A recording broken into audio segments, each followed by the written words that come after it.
सानिया गुल प्लाजा में जिंदगियां मलबे तले दब गई। 73 लाशें मिल गईं। 82 लापता में से 23 की शनाख्त हो गई। 6 लाशें काबिल शनाख्त थी। 15 की DNA से हुई है। एक की शनाख्त शनाख्ती कार्ड से हुई। जांबक एक ही खानदान के 6 अफराद में से 4 मुकम्मल ना हो सका। लाहौर से आई तहकीकाती टीम गुल प्लाजा पहुंची। मुख्तलिफ मकामात का जायजा लिया। मलबा हट रहा है मगर दर्द अब भी जिंदा है। सानिया पर शहर की फिजा सोगवार है। दुकानदारों ने खदशा जाहिर किया, मलबे के ढेर से मजीद इंसानी बाकियात मिल सकती हैं। आपको अपडेट कर रहे हैं। सानिया गुल प्लाजा में जिंदगियां मलबे तले दब गई हैं। 73 लाशें मिल गई। 82 लापता में से 23 की शनाख्त कर ली गई है। 6 लाशें काबिल शनाख्ती, 15 की DNA से हुई है।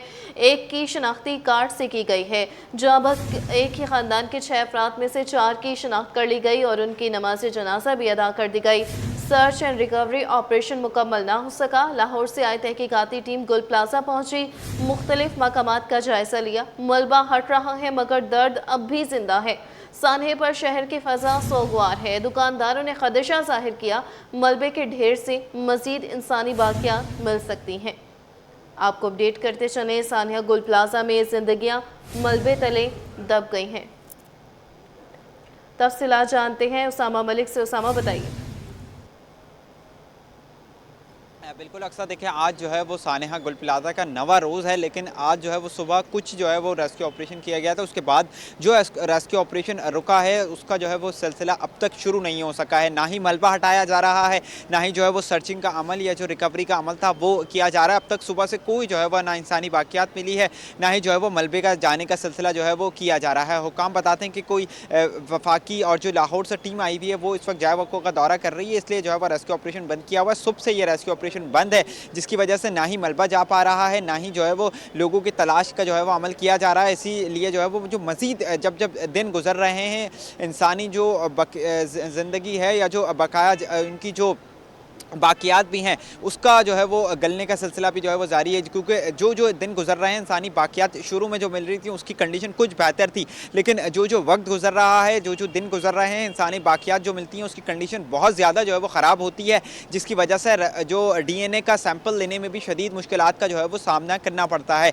इसकी वजह से जो है वो शनाख्त का अमल भी जो है वो बहुत मुश्किल हो गया है। अब तकरीबन जो इस वक्त लाशों की तादाद है तकरीबन 73 अफराद की बाकियात और जो लाशें हैं वो निकाली जा चुकी हैं, जबकि 82 अफराद ताहाल लापता हैं और तकरीबन 23 अफराद की जो है वो शनाख्त भी की जा चुकी है। 13 अफराद की जो शनाख्त हुई थी, 13 से 15 अफराद की शनाख्त जो हुई है वो DNA के ज़रिए हुई है। बाकी की जो अफराद की कुछ शनाख्त फेशियल रिकग्निशन और एक दो की जो हुई है वो दीगर ज़र्रा या उनके पास से CNIC वगैरह या जो लॉकेट वगैरह उनका मिला था उसकी मदद से जो है वो घर वालों ने उनकी शनाख्त की थी। लेकिन अब जो है वो इस वक्त रेस्क्यू ऑपरेशन का सिलसिला जो है वो सुबह से ही मुअत्तल है और ना ही कोई मलबा उठाया जा रहा है, ना ही कोई जो है वो दीगर काम किया जा रहा है।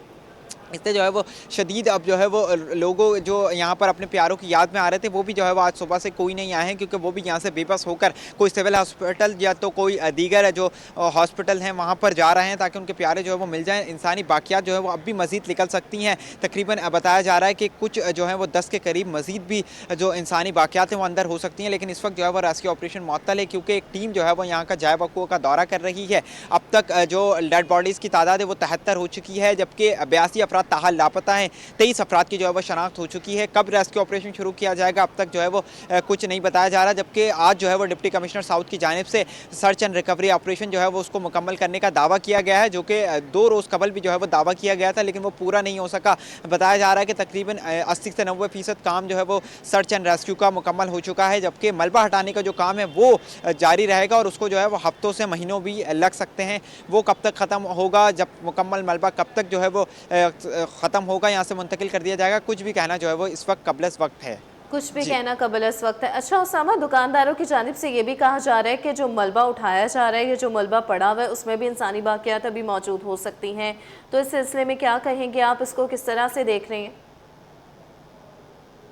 देखें, उसमें बिल्कुल कहा जा रहा है और काफ़ी हद तक जो मलबा हटाया गया है उसमें जो है वो चीज़ें मुंतकिल भी हो सकती हैं, लेकिन उसका जो है वो अभी कम ही शुबा है। कोशिश ये की जा रही है कि जो इंसानी बाकियात हैं वो निकाल ली जाएं, लेकिन फिर भी जो है वो क्योंकि ह्यूमन इंटेलिजेंस के ज़रिए काम किया जा रहा है, मशीनरी के ज़रिए कुछ मलबा हटाया जाता है और जो क्रेन वगैरह के ज़रिए मलबा ले जाया जाता है, तो उसमें अगर कुछ छोटी हड्डियाँ वगैरह या इंसानी जो दीगर बाकियात हैं उसका जो है वो शुबा है कि वो जा भी सकती हैं, क्योंकि 2 रोज़ कबल जो है वो परसों शाम के वक्त कुछ मलबा जो है वो यहाँ से जा रहा था कि इसी दौरान कुछ उसमें से मलबा जब ट्रक में से गिरा तो उसमें से कुछ हड्डियाँ जो है वो गिर गई थी। अब वो पहले जो है वो फॉरेंसिक के लिए सिविल अस्पताल मुंतकिल कर दी गई थी। उसकी जो है वो ताहाल रिपोर्ट नहीं आई है कि वो आया इंसानी बाकियात थी या कुछ और थी, लेकिन ऐसा भी शुबा हो सकता है कि इंसानी बाकियात जो है वो वहाँ चली गई हों, क्योंकि मलबा जो है वो क्रेन के ज़रिए उठाया जाता है और बड़ी मिकदार में उठाया जाता है, जबकि इंसानी जो बाकियात मिल रही हैं वो बहुत छोटी छोटी जो है वो हड्डियों के पीसेस मिल रहे हैं। शुरू में सिर्फ 6 से 7 डेड बॉडीज़ जो मिली हैं वो मुकम्मल मिली हैं, उसके बाद जो है वो तमाम ही लोगों के रिमेन्स ही जो हैं वो बाकियात ही मिली हैं। किसी की भी जो मुकम्मल डेड बॉडीज़ है वो नहीं मिली हैं।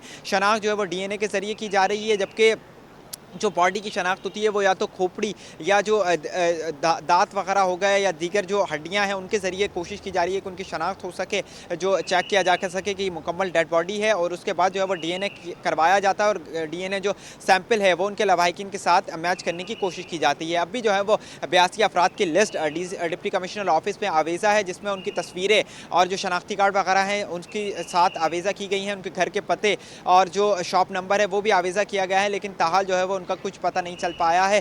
कुछ की जो है वो उसमें से शनाख्त भी हो गई है और अब से कुछ देर कबल जो है वो कुछ लोगों की नमाज जनाजा वगैरह भी अदा कर दी गई है और उनकी तदफीन का जो सिलसिला है वो भी जारी है। तदफीन का सिलसिला तो जारी है। अच्छा उसामा, जिस तरह से आज छुट्टी का दिन है और जो है वो मलबा भी नहीं हटाया जा रहा है, रेस्क्यू ऑपरेशन जो है वो तातुल का शिकार है, जो है स्लो हो चुका है, सुस्त रवि का शिकार है, इस हवाले से क्या कहेंगे?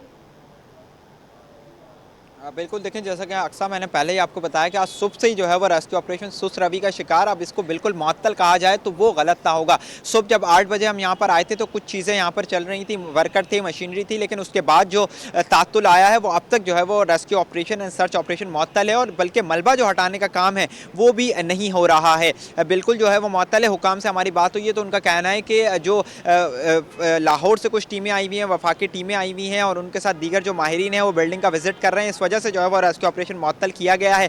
लेकिन तकरीबन कितनी देर विजिट किया जाता है, पूरा दिन गुजरने को है, अब तक जो है वो विजिट ही हो रहा है। रेस्क्यू ऑपरेशन और मलबा उठाने का जो काम है वो तातुल का शिकार है। इतनी बड़ी बिल्डिंग अभी भी मौजूद है, तकरीबन अगर मलबे का बात कर ली जाए तो तकरीबन 5 से 10% ही सिर्फ मलबा यहाँ से उठ सका होगा।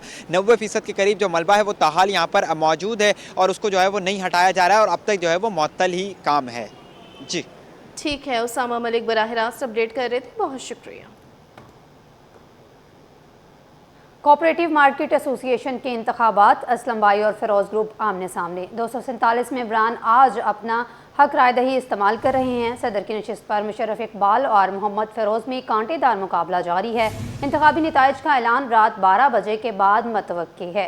नाजरीन, आपको अपडेट कर रहे हैं कोऑपरेटिव मार्केट एसोसिएशन के इंतखाबात, असलम भाई और फिरोज ग्रुप आमने सामने।